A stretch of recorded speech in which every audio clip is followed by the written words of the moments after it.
స్వాగతం మనకి ప్రార్థన చేసుకుందాం. దేవుని వాక్యాన్ని సంస్కారం చేస్తున్నాం. ప్రార్థన.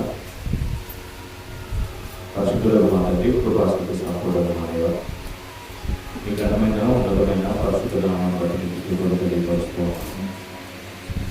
ఈ యొక్క బుధవారములు స్థానిక సంఘం వ్యక్తిగతంగా మేము అందరూ ఆత్మీయంగా బలపరచబడటానికి అపోస్తుల పుస్తకాన్ని మేము నేర్చుకునేందుకు మీరు మాకు ఇచ్చినటువంటి అవకాశాన్ని బట్టి కృతజ్ఞతలు తెలియపరుస్తూ ఉన్నాం. కాబట్టి ఆయన పుస్తకాన్ని మేము ఎలా చదవాలో, అక్కడ నీతిని ఏ విధంగా అర్థం చేసుకోవాలో, మా విశ్వాసాన్ని అంచెలంచెలుగా వృద్ధి చేసుకోవడానికి మీరు ఇచ్చినటువంటి ఆత్మీయ స్తోత్రాలు మేము పరిశీలించి నేర్చుకొని మా విశ్వాసాన్ని అంతకంతకు అభివృద్ధి చేసుకోవడానికి చూపిస్తారన్నప్పుడు ఈ తరగతిని ఆయన ఆసక్తితో ఆయన వినియోగించుకోవడానికి వచ్చినటువంటి ప్రతి సహోదరుని మనల్ని దీవించినది.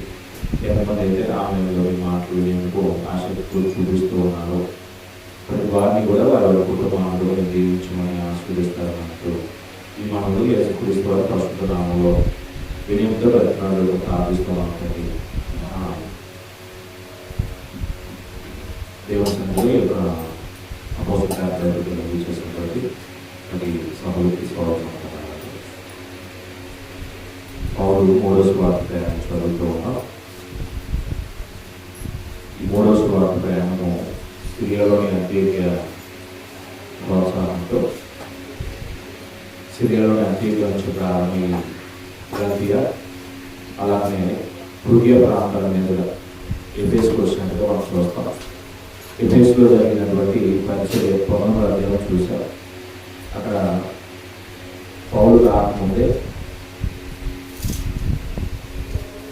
కొంతమంది రక్షించబడిన వారిగా సంఘంలో కొంత కొనసాగుతున్నారు. యోహాను బాప్తిసం తెలుసుకొని యోహాను చేత బాప్తిసం పొంది అయితే పౌలు మీరు విశ్వసిస్తున్నప్పుడు పరిశుద్ధాత్మ పొందారనే ప్రశ్న వేసి వారిని ఆలోచన చేసినప్పుడు పరిశుద్ధాత్మ సంగతి మాకు తెలియదని వచ్చిన సమాధానం బట్టి పరిశుద్ధాత్మ గురించినటువంటి విషయాలు జాగ్రత్తగా వివరంగా చెప్పినప్పుడు 12 మంది పురుషులు బాప్తిసం పొందుతారు. అంటే వారు పొందిన బాప్తిసం వాక్యానుసారం కాదు, అది రక్షణ సరిపోదు, క్రమైన విధానంలో బాప్తిసం పొందాలి, అవగాహనతో బాప్తిసం పొందాలని 12 మంది ఏం చేశారు, బాప్తిసం పొందిలో చూస్తాం.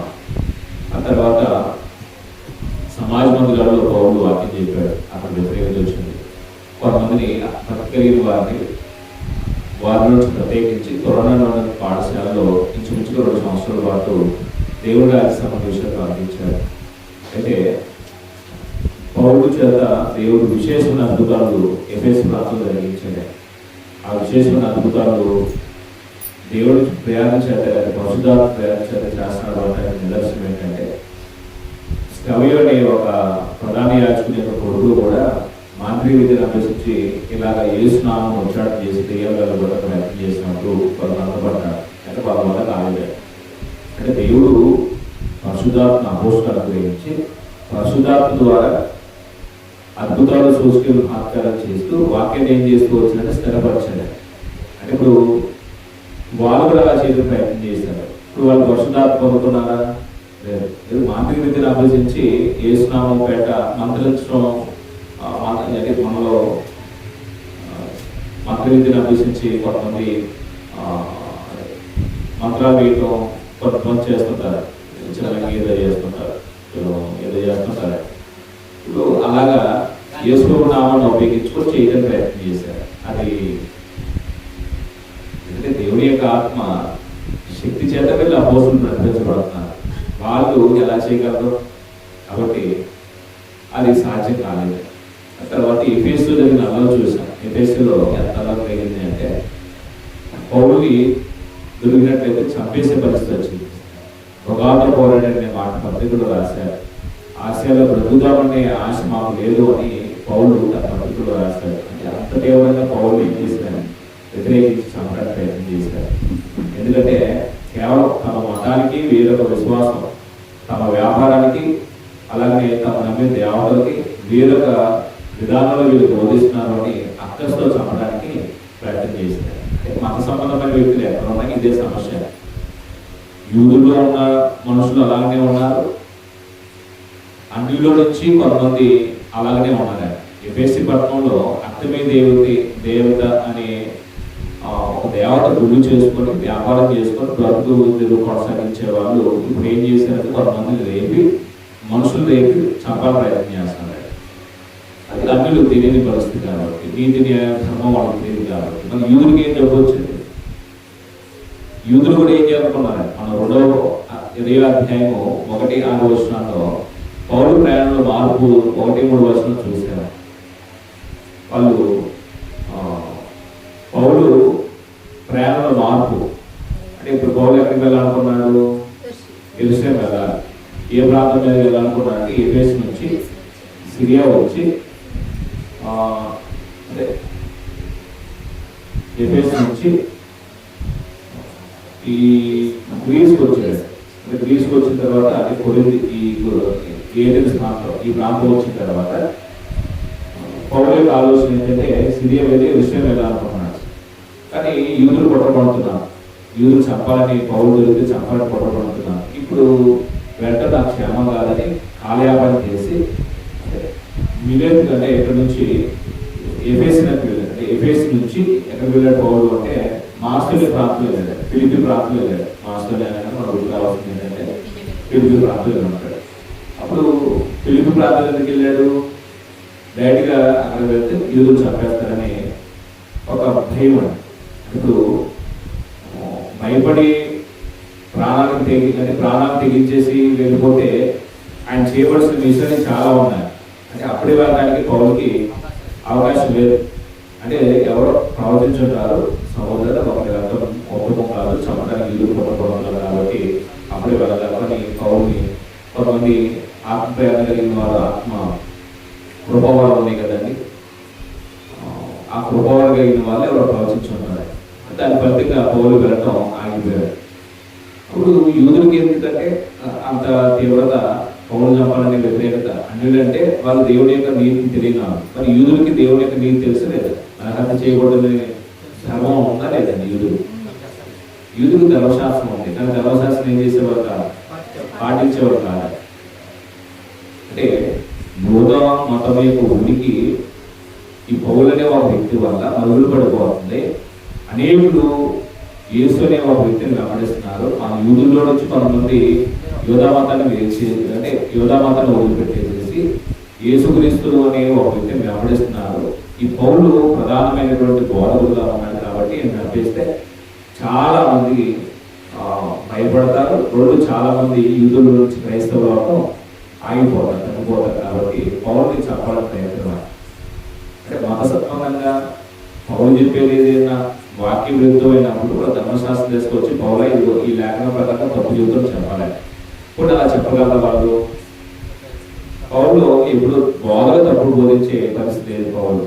ఎందుకంటే ఆయన వాక్యాన్ని స్పష్టంగా ప్రతి స్థలంలో లేఖనాలు ఆధారం చేసుకుని చెప్తున్నాడు కాబట్టి వాళ్ళు లేఖనాలు ఆధారం చేసి పౌరులు చెప్పే తప్పు అని చెప్పే ధైర్యం ఎవరికి లేదని. 2 పోనీ వాళ్ళు అంగీకరించే మనసు ఉందా? ఒకలాంటి అసూయ, అంటే అసూయ అనేది చాలా తీవ్రత కలిగింది.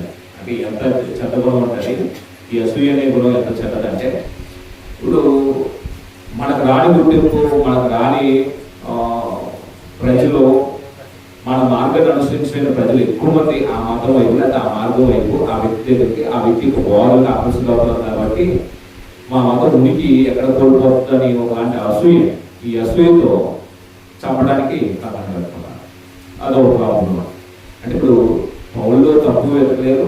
2 వాళ్ళు చెప్పేది అంటే పౌరులు చెప్పేదాన్ని సత్యమైన అంగీకరించిన పరిస్థితి, కొన్ని సత్యమని తెలుసు అంగీకరించిన పరిస్థితి.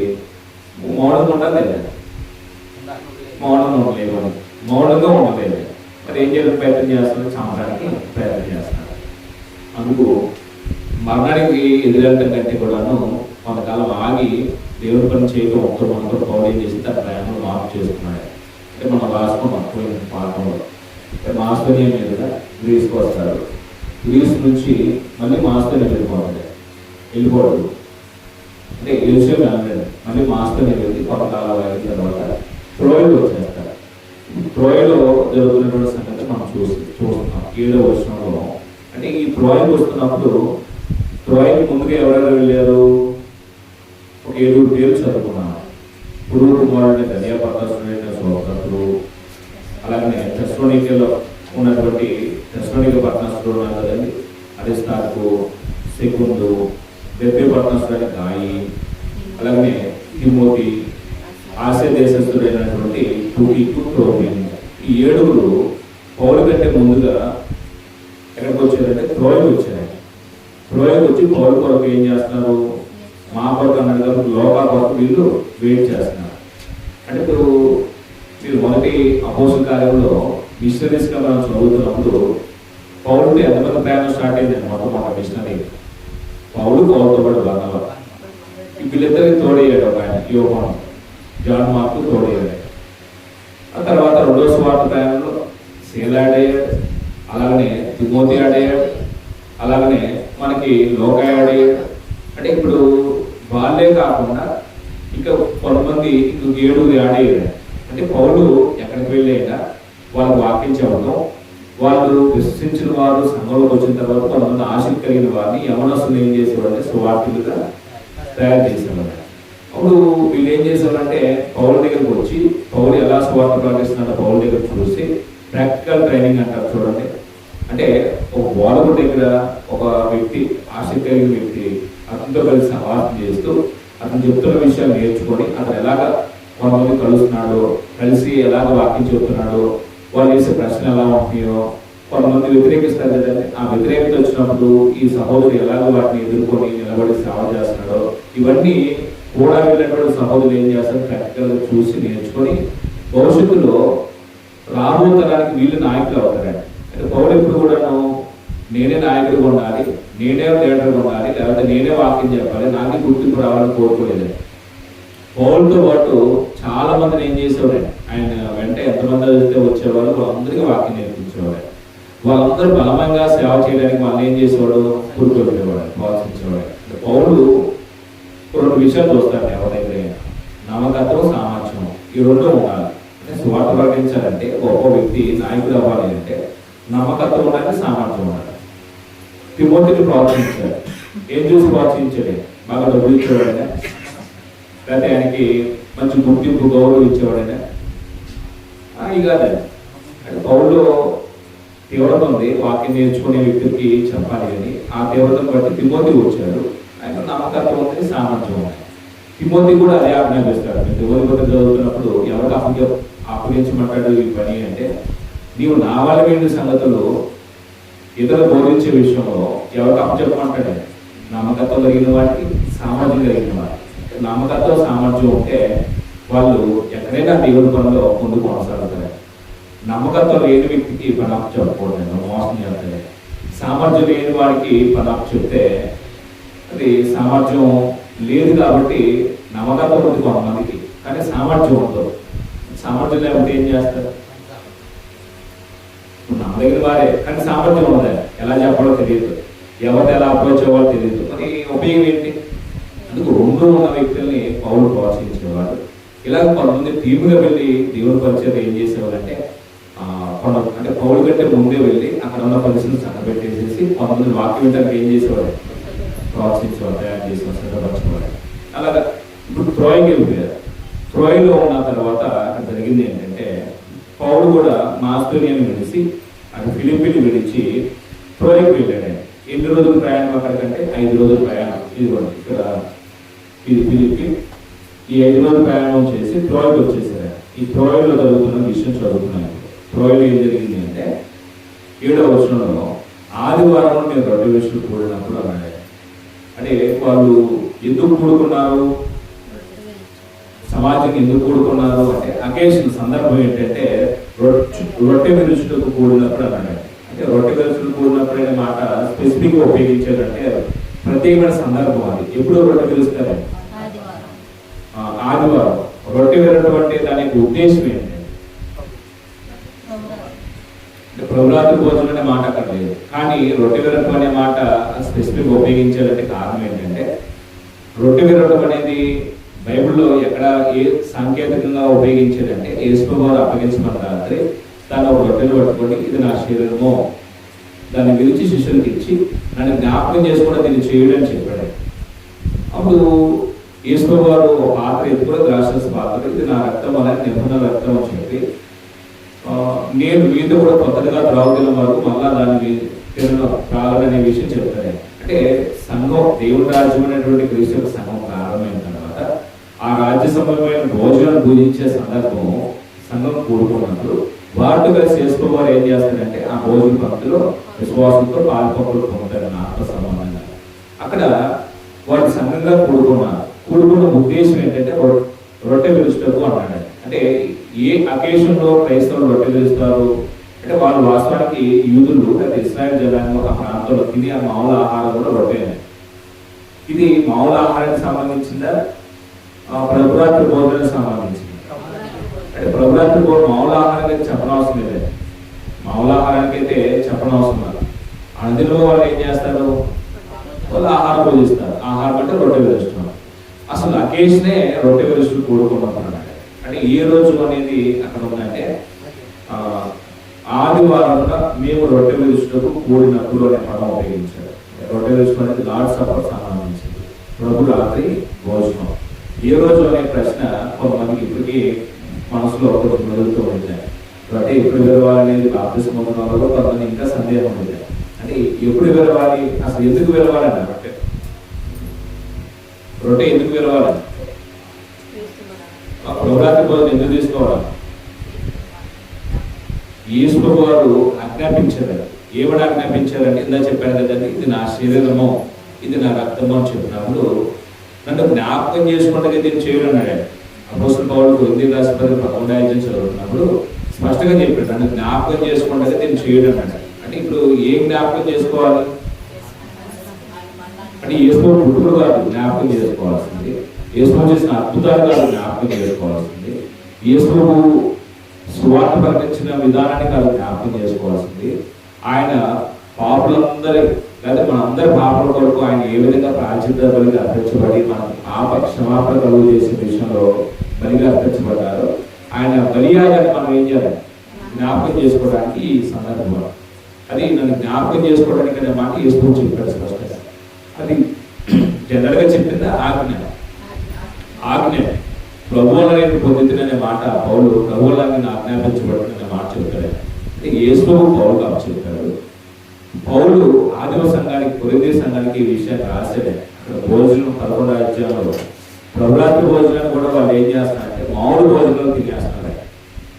అంటే మామూలు భోజనాలు తినేస్తున్నారంటే వాళ్ళకి అర్థం కాలేదా? ప్రభురాత్రి భోజనం మామూలు భోజనం రెండు ఒకటే వేరు. వీడు కొరింథీ సంఘంలో ఉన్న సమస్య ఏంటంటే పౌలు ఆ తత్తులు చూసినప్పుడు వాళ్ళు మామూలు భోజనాలు తినేసిన చూసి మీకు ఇల్లు లేవా భోజనం చేయడానికి, పేదలు అవమానపరుస్తున్నారు రాస్తాడు. అసలుకి ప్రభురాత్రి భోజనంలో ప్రభు యొక్క మరణాన్ని జ్ఞాపకం చేసుకోవడానికి మాత్రమే అది ప్రభు ఇచ్చిన ఆజ్ఞ. ప్రభు యొక్క మరణాన్ని ప్రచురిస్తామంట ఆ రోజున.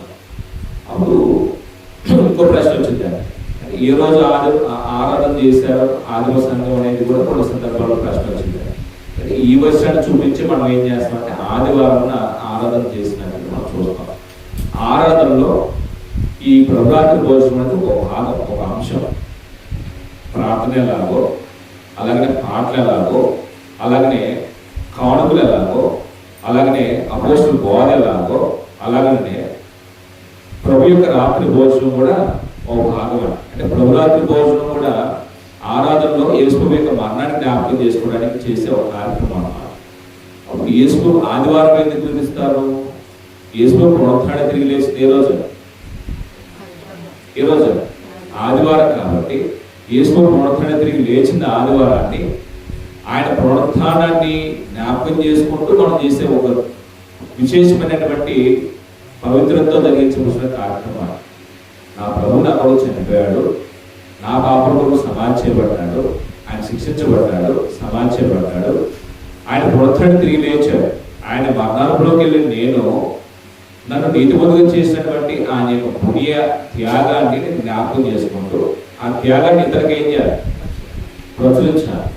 అప్పుడు ప్రచురించే వ్యక్తి ఎలా ఉంటే వాడే ఉండాలి, ఇప్పుడు నేను పాపంలో వెళ్ళాడుతూ పాపంలో కొనసాగుతూ ప్రభు గురించి ప్రార్థించాను అనుకోండి, ఏమంటారంటే చూసేవారు, ఒరే ముందు నువ్వు మారా, తర్వాత ఇతరులు చెప్తారు అంటారు.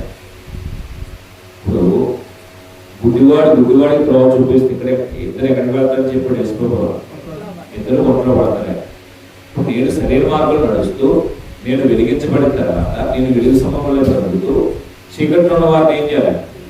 వెలుగులోకి నడిపించాలి. అది మనం చేయవలసిన ప్రయత్నం. ప్రభుత్వ భోజనం చేస్తున్న మనం కూడాను ప్రభు మరణాన్ని జ్ఞాపకం చేసుకుంటూ ప్రభు మరణాన్ని ప్రచురిస్తూ ఉన్నప్పుడు యోగకరమైన విధానంలో ఏం చేయాలి? ఆ పనుల్లో చేయవేయాలి అనేది మనం ప్రభుత్వ భోజనం ఇచ్చినప్పుడు చాలా సందర్భాల్లో మాట్లాడుకుంటాం. అది ప్రభు ఇచ్చిన ఆజ్ఞ. అప్పుడు ఏ రోజు అనేది ఆదివారం అనే మాట మన స్పెషల్ ప్రత్యేకంగా కనబడుతున్నాయి. 1 కొరింథీ 16:2 కూడా కానుకలు ఇచ్చే విషయాల గురించి మాట్లాడుతూ ఏ రోజు నిల్వ చేయమంటాడు? ఆదివారం అంటే మీలో ప్రతి వాడు తన భక్తులు కొద్ది పరిశుద్ధుల కొరకే చందా విషయం అయితే అనే మాట ప్రారంభించి పరిశుద్ధులు తమ చేతులు కష్టార్జితాన్ని నిల్వ చేసి తమ దాతృత్వాన్ని దేవుడు పరిచయం ఇచ్చే సందర్భాల గురించి మాట్లాడుతూ ఎప్పుడు నిల్వ చేయాలి సంఘం కోరుకున్నప్పుడు అంటే ఆదివారం మీలో ప్రతి వాడు తన భక్తులు కొద్ది అనే మాట చెప్తాడు. అంటే ఆదివారం ప్రభుత్వ భోజనంలో పాలువారు అవుతున్నారు. మొదటి శతాబ్దంలో ఆదివారం ఆ వర్తిని కొద్ది కొంత సొమ్ము నిల్వ చేస్తున్నారు. అంటే ఆరాధనలో ఇవి ప్రధానమైనటువంటి అంశాలు. కేవలం పాటలే కాదు ఆరాధన అంటే, కేవలం బోధే కాదు, ఆరాధనలో ప్రార్థనే కాదు, ప్రభుత్వ భోజనము కానుకలు కూడా ఒక భాగం. వీటన్నింటినీ కలిపి సహవాసంగా చేయాలండి. అంటే సంఘంతో ఒకరు పాలువారు అవుతూ చేయాలి. ఇటువరకు చేసుకునే కార్యక్రమం కాదు ఆరాధన అనేది. ఎవరి వారుగా ఎవరింట్లో వాళ్ళు చేసుకునే కార్యక్రమం కాదండి. కూడికి వచ్చినప్పుడైనా పదాలు ఉపయోగించాడు అంటే మనం ఏం చేయాలంటే ఒక సమాజంలో ఒక చోట కూడి రావాలి. అప్పుడు ఇంకో ప్రశ్న వస్తుంది. అంటే ఇప్పుడు లోపల చాలా వివాదం ఏంటంటే ఏ ఆదివారం గెలవాలి అని అంటారు. సో ఏ ఆదివారం అనే మాట లోపల వస్తుంది అంటే వాక్యం మనకి సరిగ్గా అవగాహన కాలేదేమో అనిపిస్తుంది కొన్ని సందర్భాలు. సో మన పిల్లలు ఈరోజు స్కూల్కి వెళ్ళేది అంటే ఆదివారం సెలవు అని అనుకోవాలి. ఏ ఆదివారం సెలవు అని అడుగుతాం? ఏ ఆదివారం అడుగుతాం? గుడికి వెళ్ళేదంటే ఆదివారం సెలవు ఈ రోజు అని అనుకోవాలి. ఏ ఆదివారం అనే ప్రశ్న వచ్చింది అంటే ఇప్పుడు అక్కడ మనకు అర్థమైతే ఇప్పుడు డాక్టర్ గారి దగ్గరికి వెళ్తాం ఏదైనా ఆరోగ్య బాబు చెకప్ చేయించుకోవడానికి. డాక్టర్ గారు ప్రిస్క్రిప్షన్ రాసిన తర్వాత ఆ మందులు కవర్ మీద ఏం రాస్తారంటే ఉదయం ఒకటి, సాయంత్రం ఒకటి, అట్లాగా 4-5 రకాల టాబ్లెట్ చేస్తారు కదండి. ఇప్పుడు ఉదయం అంటే ఏ ఉదయం అడుగుతాం? దాని అర్థం ఏంటంటే రోజులో ఉదయం, ప్రతిరోజు ఉదయం ఒకటి వేసుకోవాలని మాకు అర్థమైంది. అక్కడ అర్థమవుతుంది తప్ప ఇక్కడ మాకు అర్థం కావట్లేదు. అందుకు మనలో ఏం చేస్తారు? మొదటి ఆదివారం 20 అంటారు, రెండో ఆదివారం 20 అంటారు, సంవత్సరానికి ఒకసారి అంటారు, 6 నెలలకు ఒకసారి అంటారు. అంటే ఇప్పుడు యేసుప్రభు యొక్క పునరుత్థానాన్ని ఆయన మరణాన్ని జ్ఞాపకం చేసుకునే విషయంలో ఆరాధన ఎప్పుడు చేస్తాం? ప్రతి ఆదివారం ఆరాధన చేస్తాం. ప్రతి ఆదివారం ఆరాధనలో ప్రతి వరకు ఒక భాగం అంతే తప్ప సావుడికి ఖాళీ లేదని ఈరోజు మానేయకూడదు. ఈ ఆదివారం సావుడు రాలేదు కాబట్టి, ఆయన కొనలేదు కాబట్టి రొట్టె వినడం మానేయచ్చండి. అంటే సావుడు రాకపోవడం, ఆరాధన చేసుకోకపోవడం ఆయన తప్పడం అర్థమవుతుందా? ఎక్కడున్నా సరే ఆరాధన ఏం చేయాలి? సావుడు ఆరాధన జరిగించాలి. అప్పుడు ప్రస్తుతం సమాజంలో జరుగుతున్నటువంటి చర్చలు పొరపాటు క్రైస్తవ్యంలోనే పెద్దమైన విశ్వాసాలు ఉన్న వాతావరణం. అందుకు నేను విపులంగా చెప్పాల్సిన పరిస్థితి మీకు తెలుసు. చాలా చోట్ల కూడా ఏ ఆదివారం అనే ప్రశ్న వస్తున్నాయి. ఏ ఆదివారం అనేది ఆరాధన ప్రతి ఆదివారం జరిగించాల్సిన కార్యక్రమం కాదు. ఆదివారం ఎందుకు చేస్తున్నామంటే యేసు పునరుత్థానం తిరిగి లేచిన ఆదివారం కాబట్టి ఆయన పునరుత్థానాన్ని జ్ఞాపకం చేసుకుంటూ మనం చేసే కార్యక్రమం. మన ప్రభువు యేసుక్రీస్తు ద్వారా ఆత్మసంబంధాన్ని కట్టబడి మన తండ్రి దేవునికి ఏం చేస్తున్నాం? ఆరాధనలో ఆత్మసంబంధాలు అర్పిస్తూ ఉన్నాం. ఇది ఇక్కడ జరిగే కార్యక్రమం. 5 అంశాల్లో ఒక్కొక్కటి ఒక్కో దానిలో ప్రత్యేకమైన స్థానం ఉన్నాయి. మిగిలిన బుధవారం రోజులు యేసు అన్నట్టు మనం ఇక్కడే జ్ఞాపకం చేసుకుంటాం, యేసు చనిపోయాడు మనం చెప్పుకుంటాం. కానీ ఇక్కడ ఏం చేయం, రొట్టె విరవం. కారణం ఏంటండి? యేసు బుధవారం కాదు పునరుద్ధరణ తిరిగి లేచింది, శుక్రవారం కాదు పునరుద్ధరణ తిరిగి లేచింది. ఎందుకంటే దాన్ని జ్ఞాపకం చేసుకోవడానికి అన్నాడు యేసు ప్రభువు. ఆదివ సంఘాలు ఒక ప్యాటర్న్ ఇచ్చారు మనకు, ఆదివారం రొట్టె విరిచినా కోరుకున్నాం అంతే తప్ప మనం కొత్తగా పెట్టింది కాదు. ఆదివారం సెలవు కాబట్టి ఈరోజు ఆదివారం అందరూ ఆదివారం పెట్టుకున్నాం అనేది బ్రిటిష్ వాళ్ళు పెట్టింది కాదు, అయితే మనం పెట్టుకునేది కాదు. విశ్రాంతి దినం వేరు, ప్రభు దినము వేరే. విశ్రాంతి దినము శనివారము, ప్రభు దినము ఆదివారం, రెండు వేరే. ప్రభు పునరుద్ధరణ తిరిగి లేచినటువంటి దినం ఆదివారం. కాబట్టి ఆదివారం వీళ్ళు ఏం చేశారు, మేము రొట్టె విరుచులు కూడుకున్నప్పుడు అకేషన్ రొట్టె విరడం ఆనందంలో భాగం అర్థమైంది అనుకున్నాను. లేకపోతే అప్పుడు పౌలు మరునాడు వెళ్ళనే ఉంది. పౌరు యొక్క ప్రయత్నం ఏంటంటే తెల్లారి వెళ్ళిపోవాలి. అప్పుడు వెళ్ళిపోవాలంటే వీళ్ళకి ఎక్కువ విషయాలు చెప్పాలని ఒక ప్రాముఖ్యత వెళ్ళిపోవాలి. సేవకుడికి మళ్ళీ ఎప్పుడు కలుస్తారో తెలియదు. మరి వాళ్ళకి ఎక్కువ విషయాలు చెప్తే కొంచెం బాధపడతారు, ఎక్కువ విషయాలు అవగాహన తెచ్చుకుంటారు, వాళ్ళు బాధపడతారు, ఆత్మీయులు అడుగుతారు అని పౌలు ఏం చేస్తాడంటే కొంచెం విస్తరించి మాట్లాడాడు. రాత్రి ఎక్కువ సమయం ఆరాధనలో పౌలు మరునాడు వెళ్ళనేయండి వారితో ప్రసంగించు రాత్రి వరకు విస్తరించి మాట్లాడుచు. నేను రాత్రి వరకు మరి ఏ టైంలో గ్యాదర్ అయ్యేదో తెలియదు. సాయంత్రం ఒకవేళ 6 కూర్చున్నా, అది ప్రభు దినము. రాత్రి అయినా కూడా పౌలు ఏం చేస్తాడండి చాలా విషయాలు వారితో షేర్ చేసుకుంటున్నాడు. అప్పుడు అక్కడ జరిగింది ఏంటంటే ఒక చిన్న ఇన్సిడెంట్ జరిగింది. మేము కూడి ఉన్న మేడ గదిలో అనేక దీపములను, అంటే రాత్రి అయిన తర్వాత ఆ మేడ గదికి అనేక దీపాలు ఉన్నాయి. దీపాలకి ఇప్పుడంటే లైట్లోని అప్పుడు సౌకర్యం లేదు. ఒక 20-30 సంవత్సరాలు ఎందుకైతే మనకు కూడా లైట్లు కిరసన బోర్డు పెట్టుకున్నావా. తర్వాత ఈ గాలిగొట్ట దొరికే కిస్మాట్ అయితే లైట్లు ఉండేది, అవి వాడుకున్నాను. అంటే ఇప్పుడు వాళ్ళ దగ్గర కూడా ఉన్నటువంటి సౌకర్యం ఏంటంటే దీపాలు ఉన్నాయి, ఆగరాలు ఏమన్నా దీపాలతో పెట్టుకున్నారు. అప్పుడు వాడు కూర్చున్నారు మేడ గదిలో. ఆ గది నిండా అనేకమైన దీపాలు ఉన్నాయి. పౌడేమో అత్యాశక్తితో వాక్యాన్ని బోధిస్తూ ఉన్నారు. మీకులాగా చాలా మంది ఆడియన్స్ వింటారు ఆ మేడ గదిలో కూర్చున్నారు.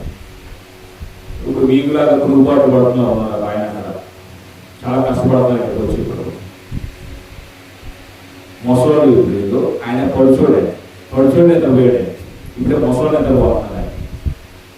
ఇక్కడ కూర్చొని ఏం చేస్తున్నాడు, ఆయన కుడిపాటు పడుతున్నాడు. చూడండి 5 కానీ అప్పుడు 5 ఉన్న ఒక యవనస్తుడు కిటికీలో కూర్చొని గాడి నిద్రపోయి, రాత్రికి ఆయనకి ఏమొచ్చిందండి, కాస్త నిద్ర వచ్చేసిందండి. మీకు 8:30కే గాడి నిద్ర వచ్చేస్తారు. వదిలిపెడితే శుభ్రంగా నిద్రపోతారు.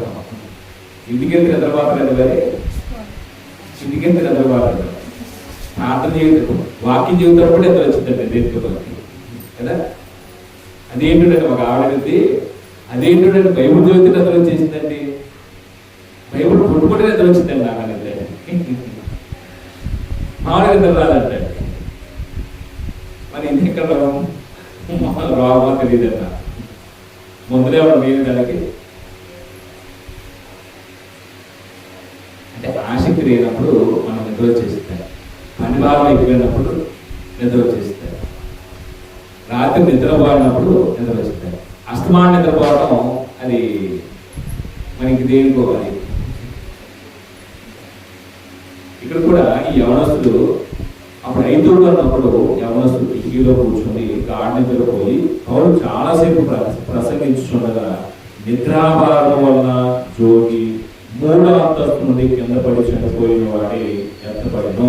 అంటే మనమంటే కింద ఉన్నాం, 3వ అంతస్తు వాళ్ళు కూర్చున్నారు మేడగది. అప్పుడు ఆ కిటికీలు ఉంటే కిటికీలో యవనస్తు ఏం చేసి ఉంటాడండి, దాన్ని ఆనుకొని కూర్చున్నాడు. పౌలేమో దేవతగా వాక్యం చదువుతున్నాడు. ఈయన నిద్రకి వెళ్ళిపోయాడు. యవనస్తు 5 కానీ గాలి నిద్రకి వెళ్ళిపోయాడు. జోగి పట్టిన నిద్రలో కలిగిన కింద 3వ అంతస్తుని బట్టి ప్రాణం ఊరికి నిద్రలో ఆగిపడితే ప్రాణం పోయాడు. ఇప్పుడు చనిపోయాడు. చనిపోయినప్పుడు కుటుంబ పరిస్థితి కానీ సంఘ యొక్క పరిస్థితి ఎలా ఉంటాయి, చాలా దుఃఖరాములుగా ఉంటాయి. పౌరులు వాళ్ళు ధైర్యపరిచి ఆయన ప్రాణం ఆయనలో ఉంది, ఇది కంగారు పడొద్దని ఆయన పౌలు కిందకి దిగిపోయి ఆయన బ్రతికించేది. చూడండి ఎలా జరిగిందో. కింద పడి చనిపోయిన వాడి ఎత్తబడిన బ్రతికించబడ్డాడు. ఎలా జరిగింది ఇది? 10వ వచనం. అందుకే పౌలు కిందకు వెళ్ళి అతని మీద పడి కౌగిలించుకొని, మీరు తొందరపడకుడి, అతని ప్రాణం అతనిలో ఉన్నదని వార్త చెప్పాను. అతను అంటే పౌలు మళ్ళా పైకి వచ్చి రొట్టె విరిచి పుచ్చుకొని తెల్లవారి వరకు విస్తారముగా సంభాషించి బయలుదేరను. అంటే మళ్ళా పైకి వచ్చి ఏం చేశారండి? రొట్టె పూజించారు. అంటే ఒకవేళ ఇది మామూలు ఆహారం తిని కూడా చాలాసేపు ఏం చేస్తారు. ఇప్పుడు మనం ప్రార్థన అయిపోయింది, కొంచెం ఎక్కువసేపు వచ్చినప్పుడు టీలు స్నాక్స్ తీసుకుంటాం కదా, బిస్కెట్లు అవి తీసుకుంటాం కదా, పులిహారం అవి పెడతారు కదా, అంటే ఆన్లైన్ పేరు చూస్తారు కదా. కొంతమంది అన్నం తినేస్తారు, ప్రార్థన కూర్చుంటారు, మళ్ళీ రాత్రి 12కి ఏం చేస్తారు? ఏదో అల్పాహారం ఇస్తారు. వేరే పెంచి పెద్దవారు మనం చూస్తాం కదా, ఆన్లైన్ పెడతారు కదా వచ్చేసులో. అలాగే మళ్ళీ భోజనం చేసి మనం కాసేపు ఏం చేస్తారు? కూర్చున్నారు. పౌలు ప్రయత్నం ఏంటంటే ఎక్కువ సమయం దొరికింది. కొంతమంది పాపం నిద్ర వచ్చేస్తుంది. అయినప్పటికీ ఆసక్తి వినేవాళ్ళు ఉన్నారు కాబట్టి వాళ్ళకి ఏం చేస్తారు? పౌలు విషయం చెప్తున్నాడు. అంటే ప్రభురాత్రి భోజనం వేరు, మామూలు ఆహారం వేరే. మాస్టర్ ఈ రెండు వేరు వేరు అనడానికి బైబిల్ ఇంకో సందర్భంలో ఎక్కడో ఉంది. ఏ పుస్తకంలోనో ఏ అధ్యాయంలో చూస్తాం. రొట్టె విరచడం, అనుదిన ఆహారం రెండు వేరు వేరుగా చెప్పాడు. ఒకే పుస్తకం, ఒకే అధ్యాయం. ఎక్కడ చెప్పాడు? 2వ అధ్యాయంలో మనం చూస్తాం. 2వ అధ్యాయం 42వ వచనంలో అపోస్తలులోనే అపోస్తలులు బోధించను, రొట్టె విరచను, ప్రార్థన చేయను, ఎడతెగకుండా చెప్పి వారు నిష్కాపాఠ్యమ హృదయం కలిగిన వారే అనుదినం ఆహారం పుచ్చుకోవచ్చు అనే మాట ఉన్నాయి. అనుదినం ఆహారం అంటే ప్రభురాత్రి రోజు అనుదినం తీసుకునేది కాదండి. వాళ్ళు శరీరానికి అవసరమైన ఆహారం రొట్టెలే తీసుకున్నారు కాబట్టి. తర్వాత రొట్టె విరుచు అనే పదం ఇంటింటా కొడుకుని రొట్టె విరుచు అనే పదం ఉంటుంది. ఇంటింటా కొడుకుని రొట్టె విరుచు అంటే ఇంటింటే ప్రతిరోజు ప్రభురాత్రి రోజు తీసుకుంటున్నారు అంటే అనుదిన ఆహారం సంబంధిస్తారు. వాళ్ళు డైలీ బ్రెడ్ వేరు, లార్డ్ సప్పర్లో తీసుకునే బ్రెడ్ వేరే. కాబట్టి దీన్ని కొంచెం మనం బైబిల్ చదువుతున్నప్పుడు వాళ్ళు ఏ గ్యాదర్లో అంటే ఏ ఉద్దేశంతో కూడుకున్నారో మనసు పెట్టాలి. రొట్టె విరుచులు కూడుకున్నప్పుడే ప్రభురాత్రి భోజనానికి సంబంధించింది. వారు మామూలుగా రొట్టె విరుచారు అంటే అనుదిన ఆహారానికి సంబంధిస్తారు. పౌలు ఏం చేశాడు? విస్తరించి మాట్లాడిన తర్వాత అర్ధరాత్రి అయిపోయింది. అతను మళ్ళా పైకి వచ్చి 5 బ్రతికించిన తర్వాత రొట్టె పుచ్చుకొని తెల్లవారి వరకు విస్తరించి అంటే విస్తారముగా సంభాషించి బయలుదేరను. అప్పుడు వారు బ్రతికిన చిన్నవాడిని తీసుకొని వచ్చినప్పుడు వారికి విశేషమైన ఆదరణ కలిగను. చనిపోయిన కుటుంబం చనిపోయిన వ్యక్తిని బట్టి తొక్కుపడతారు. బ్రతికిన తర్వాత వాళ్ళు ఏం చేయబడతారు? ఆదరణ పొందుతారు. సంఘం కానీ కుటుంబ సభ్యులు కానీ గొప్ప ఆదరణ పొందుతారు. అప్పుడు తొక్కడం ఉంటారు. బ్రతికిన తర్వాత ఆదరణ కలుగుతారు. 7-12 వర్షాలు ఏం రాసుకోవచ్చు? 7-12 వర్షాలు ఏం రాసుకోవచ్చు అంటే 20వ అధ్యాయము 7-12 ఏం రాసుకున్నాం? ట్రోయలో ఐగుప్తును బ్రతికించుతారు. పౌలు ఐగుప్తును బ్రతికించుతారు. ట్రోయలో పౌలు ఐగుప్తును బ్రతికించుతారు.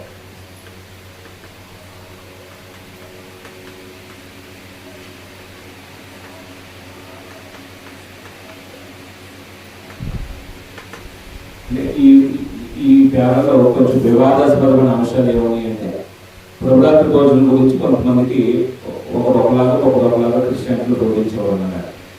అంటే మనకు స్పష్టత కావాలి ఏంటంటే ప్రభురాత్రి భోజనం ఎందుకు తీసుకోవాలి, ఎవరు తీసుకోవాలి అనేది మనకు తెలియాలి.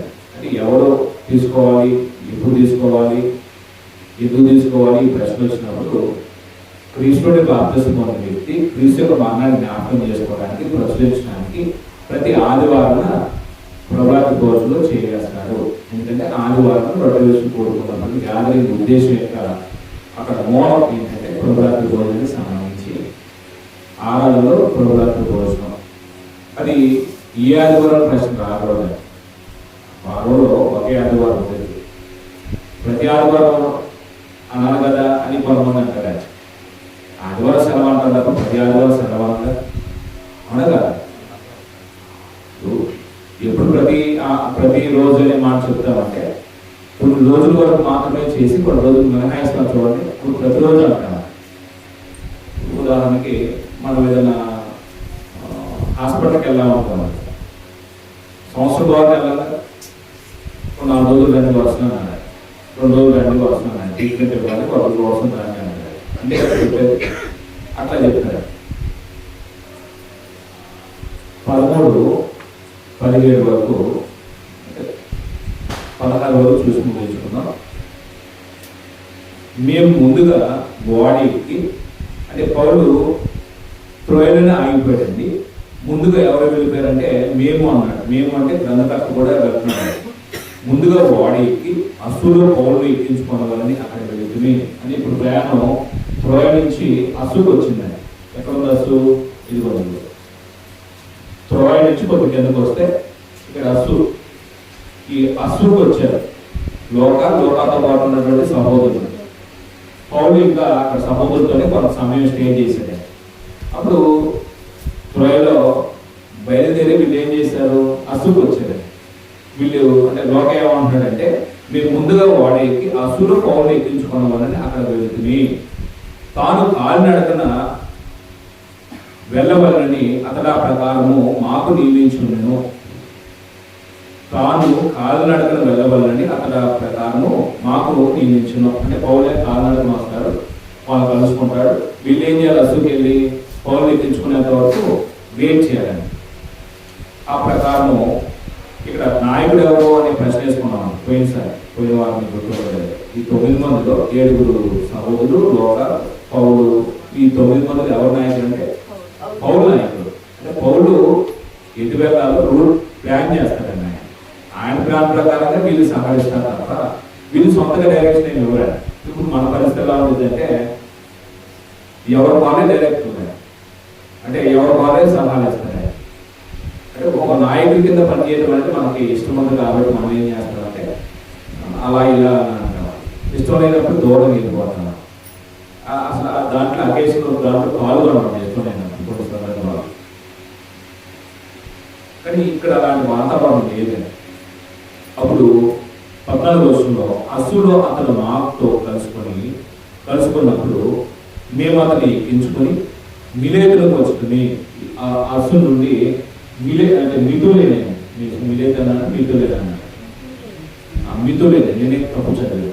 14వ వచనంలో మితులేనేకి వచ్చింది. మిలేతు తర్వాత ఇది మితులే అని ఇది ఒక దీవులాగా చూడండి. దీవులాగా సముద్రం చుట్టూ సముద్రం మధ్య మితులేనే. నేను ఇక్కడ ప్రయాణం రాసినాను. అస్సు నుంచి త్రోయ నుంచి అస్సుకు వచ్చారు. అస్సు నుంచి మితులేనికి వచ్చేసారు. ఈ మితులేని నుంచి మరుసటి రోజు ఎక్కడికి వచ్చారు అంటే వీళ్ళు అచ్చటి నుండి వెళ్ళి మరునాడు కియోసునకు ఎదురుగా వచ్చింది. అంటే సముద్ర ప్రయాణం చేస్తున్నప్పుడు ఎదురుగా కొన్ని దీవులు కానీ కొన్ని ఊళ్ళు కానీ కనపడటం. ఇప్పుడు వీళ్ళు ప్రయాణం చేస్తున్నప్పుడు ఇంకో దీవు కనపడుతుంది. ఏదంటే అది కియోస్కు వచ్చేసారు. ఎదురుగా ఉన్నటువంటి కియోసునకు ఎదురుగా వస్తామన్నాడు. మరునాడు సమోసునకు చేరి ఆ మరునాడు మిలేతులకు వచ్చింది. సమోసు ఇదిగో సమోసు ఇక్కడ ఉన్నాయి. అంటే ఇదంతా సముద్ర ప్రయాణం. కియోస్కు వచ్చారు. మితులేని నుంచి కియోస్ నుంచి మరుసటి రోజు సమోసుకు వచ్చారు. ఈ సమోసు నుంచి మిలేతు చేస్తారు. ఈ మిలేతుకి వచ్చిన తర్వాత పౌలు యొక్క ఉద్దేశం ఏంటంటే ఎఫెసులో ఉన్నటువంటి సంఘంతో కలవాలి, సహోదరులు కలవాలి. అయితే ఇక్కడ ఎఫెసులోకి వెళ్ళి సహోదరులందరితో కలిస్తే సమయం చాలా అవుతుంది కాబట్టి పెద్దలు పిలిపించి మాట్లాడి ఇక్కడ నుంచి మిలేతు నుంచి మళ్ళా వాడెక్కేసేసి యెరూషలేంకి వెళ్ళిపోవాలి. యెరూషలేంకి పండుగలోకి వెళ్ళిపోవాలి. ఏ పండుగ అంటే ఇక్కడ ఒక పండుగ చెప్పాడండి. ఏమన్నాడంటే అక్కడ పెంతుకోస్తు 16వ వచనంలో సాధ్యమైతే పెంతుకోస్తు దినమున యెరూషలేములో ఉన్నవాళ్ళని పౌలు త్వరపడుచుండెను కనుక అతడు ఆసియాలో కాలహరణము చేయకుండా, అంటే కాలహరణం చేయడం అంటే ఏంటండి? ఆ సమయాన్ని అక్కడే కేటాయించుకోకుండా అక్కడే ఉండిపోయే పరిస్థితిని కలుగు చేసుకోకుండా కాలహరణము చేయకుండా ఎఫెసును దాటిపోవాలని నిశ్చయించుకున్నాను నేను. అంటే పౌలు యొక్క ప్లాన్ ఏంటంటే ఆశలు ఎక్కువ కాలం ఉండకూడదు. ఎందుకు? పండుగ సమీపిస్తుంది, పెంతుకోస పండుగ. ఈ పెంతుకోస పండుగకి సాధ్యమైతే ఎక్కడికి వెళ్ళాలనుకుంటున్నాడు? యెరూషలేము వెళ్ళాలి. ఎందుకండి? పండుగను ఆచరించడానికి. అంతేనా? పండుగను ఆచరించడానికి లేదు, అంతేనా? ఏమా అదే దేవాలయం దగ్గర పండుగను ఆచరించడానికి, అంతేనా వెళ్ళేది?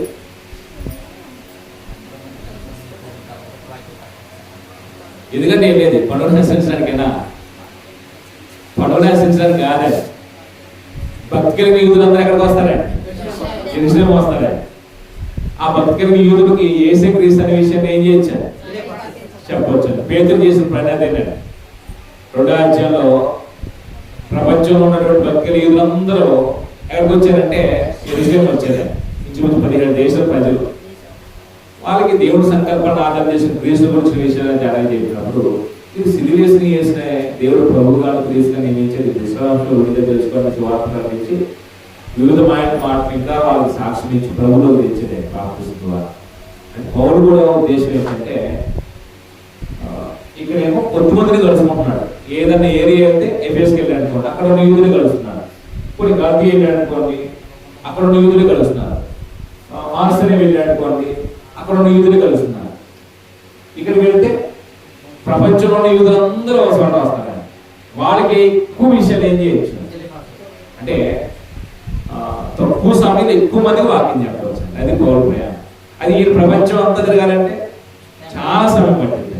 అందుకు దేవుని యొక్క ప్రణాళిక అపోస్తలుల 2వ అధ్యాయంలో సంఘం ప్రారంభం అవడానికి అలా జరిగింది. తక్కువ సమయంలో ప్రపంచానికి ఏం చేసినాడు? సువార్త ప్రకటించారు. 2వ అధ్యాయం. ఇక్కడ పౌలు యొక్క ఆలోచన కూడా అదేనే. ఈ పండుగ సమయానికి, పెంతెకోస్తు పండుగ సమయానికి యెరూషలేము చేరుకుంటే ఇక్కడ ఉండిపోయాడు అనుకోండి, ఎఫెసు వెళ్ళిపోయాడు అనుకోండి, ఇక్కడ సహోదరులు మాట్లాడి చాలా సమయాన్ని ఏం చేస్తారు అక్కడ. అంటే సహోదరులతో కలిస్తే అంత సమయం ఉంటుందో తెలియదే. అలాగా ఎక్కువ రోజులు గడిచి కలుస్తుంది కాబట్టి నా ప్రయాణం చాలా దూరం ఉంది కాబట్టి అక్కడికి నేను టైం చూసుకొని అక్కడికి పండుగ టైంకి వెళ్ళాలనుకున్నాను. 13 నుంచి 16 వరకు త్రోయ్ నుండి మిలేతు వరకు ప్రయాణం. త్రోయ్ నుండి మిలేతు వరకు ప్రయాణం. ఈ త్రోయ్ నుంచి అస్సుకు వచ్చారు. అస్సు నుండి మితులేనికి వచ్చారు. మితులేని నుంచి కియోస్కి వచ్చారు. కియోస్ నుంచి సమోస్కి వచ్చారు. సమోస్ నుంచి మిలేతుకి వచ్చారు. మిలేతులో గొప్ప హెచ్చరిక మాటలు ఉంటాయండి సంఘ పెద్దలు పిలిపించి. ఎందుకంటే అపోస్తుల శాస్త్రకాలం ఉంటాడు. అపోస్తుల తర్వాత సంఘాలు కట్టి సంఘాలను నడిపించే నాయకత్వ బాధ్యత ఎవరికి ఇచ్చాడు? దేవుడు పెద్దలకు ఇచ్చాడు, సంఘ పెద్దలకు ఇచ్చాడు. ఎందుకంటే సంఘ పెద్దలు సమర్థులై ఉంటే సంఘాలు బాగుపడతాయి. సంఘ పెద్దలు అసమర్థులైతే, వాళ్ళు దుర్లాభేక్ష కలిగిన వాళ్ళు ఉంటే, తప్పుడు బోధకులుగా వాళ్ళు తయారైతే సంఘాలు ఏమైపోతాయి? దృష్టిపెట్టుకోవాలి. కాబట్టి వాళ్ళకి ఇచ్చిన హెచ్చరికలు చాలా ప్రతి స్థానిక సంఘానికి ఉపయోగపడే ఒక టీచింగ్ ఉంటుంది. అంటే సంఘ పెద్దలు ఏర్పడాలి. సంఘ పెద్దలు ఏర్పడిన తర్వాత ఎలాంటి నష్టం వచ్చిందో, ఒకవేళ వాళ్ళు వాక్యం తెలియకపోతే, వాక్యానుసారంగా పరిచయం చేయకపోతే వాళ్ళు ఎలాగ లెక్క చెప్పవలసిన వాళ్ళు ఉన్నారో ఆ విషయం చెప్తాడు. ప్రభు చెప్పిన తర్వాత వారం మనం చదువుకున్నాం. మనం 16 వరకు పౌలు త్రోయ్ నుండి మిలేతు వరకు ప్రయాణం. మిలేతు వరకు ప్రయాణం అంటే ఇప్పుడు మాస్టరీ మీదుగా త్రోయ్ చేశారు. ఇది ఆసియా ప్రాంతం. త్రోయ్ నుండి ఇప్పుడు ప్రయాణం యెరూషలేము వెళ్ళే క్రమంలో ఇది మిలేతులో ఆగిపోయాడు. ఇక్కడ నుంచి మనం వచ్చే వరకు కొనసాగించుకున్నాం. అంటే ఈరోజు ఒక నీతి నేర్చుకున్నాం కదా. ఏం నేర్చుకోవచ్చు అండి ఈరోజు చదువుకున్న మార్గం?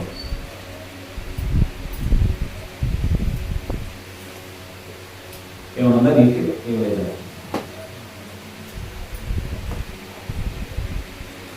ఇప్పుడు కొత్తగా ఆలోచిస్తే రావాలి. మనం విన్న దాంట్లో నుంచే రావాలి. ప్రార్థన చేసుకున్నాను. పరిశుద్ధులకు మా తండ్రి కూడా ప్రజలు విశ్రాంతులకు ఇలాగా అపోస్తుకారం కూడా మేము ఇలాగా ప్రతి అధ్యాయాన్ని ప్రతి వచనాన్ని మేము వివరించి వివరంగా తెలుసుకోవడానికి నాకే మా పనులు చేస్తున్నట్టు స్థుతులు స్తోత్రం. ఇలాగ మేము నేర్చుకోవడం వల్ల మొదటి శతాబ్దంలో అపోస్తులకి ఆనాటి సంఘాలు ఏ విధంగా సువార్త వ్యాప్తిలో సహకరించారో మేము చదువుతున్నప్పుడు పౌలు తను నేర్చుకునే విషయాలు అనేకులు చెప్పి అనేకుల్ని ఈ రాజ్య సువార్త విస్తరణలో ఆయన వ్యాపకం చేయగలగడానికి సామర్థ్యం నమ్మకత కలిగిన వ్యక్తుల్ని ఎలా ప్రోత్సహించారో వారు కూడా నాయకులకు లోబడి మీ చేత నియమించుకున్న నాయకులను గౌరవించి లోబడి చక్కగా మీ సువార్త వ్యాప్తులు ఏ విధంగా సహకరించారో మేము చదువు.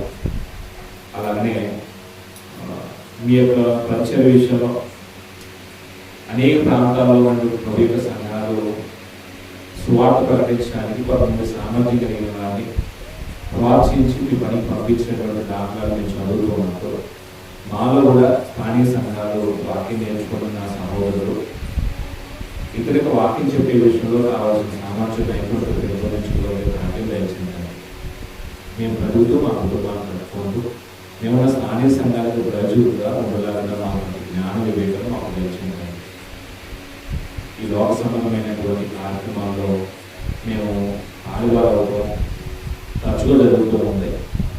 దానికంటే ముఖ్యంగా సువార్త వ్యాప్తిలో ఆదివారం అవడం అది గొప్పదని, అది మీరు చేసిన పని ప్రవహించిన ఆజ్ఞని అపోస్తులు ఆదిమ సంఘాలు ఈ పరిచయకు తమ జీవితాన్ని పరంగా పెట్టారని నేను నమ్మి మేము కూడా సువార్త వ్యాప్తిలో మీ రాజ్య విస్తరణకు బహుగా బలంగా తీవ్రంగా పనిచేయగలిగే భాగ్యం మాకు చేస్తారన్నట్టు విశ్వసిస్తూ స్థానిక సంఘం సమస్యలు కుటుంబాలు వారి వ్యవస్థలో తోడే ఉండండి. వారి కుటుంబాల్లో ఉన్న ప్రతి విధమైన సమస్యలు మీ దృష్టికి తీసుకుని వస్తున్నాం. వారి వ్యాధి భాగాల్లో ఆరోగ్యపరమైన సమస్యలు, ఎమర్జెన్సీకి ఆర్థికపరమైన సమస్యలు వారికి కావాల్సిన ఆదరణ కూడా ప్రత్యేకించి ఈ వాక్యం ఇలా నేర్చుకుని వారి విశ్వాసం చేసుకోవడం జరుగుతుంటారు. సంక్షేమాభివృద్ధి దొరుకుతుంది మీరు జీవించాలి. రాత్రి ఆహ్వానించి ఈ మాసం జరిగే విశ్వాస ద్వారాను ఆయన సాహస ద్వారా అనేక ఆత్మీయ విషయాలు మేము నేర్చుకుని సాధించే గొప్ప పరిచయాలు మేము ఆదివారాలకు సహాయం చేయాలని కలవచ్చుకునే సహోదరుని జీవించి ఆస్వాదిస్తారనుకో ఈ మనవాడిని యేసు క్రీస్తు పరిశుద్ధ నామంలో వినయంతో వెతకడానికి ప్రార్థిస్తూ ఉంటారు. ఆమె ప్రభుత్వం నిర్మిస్తూ ఉండాలి.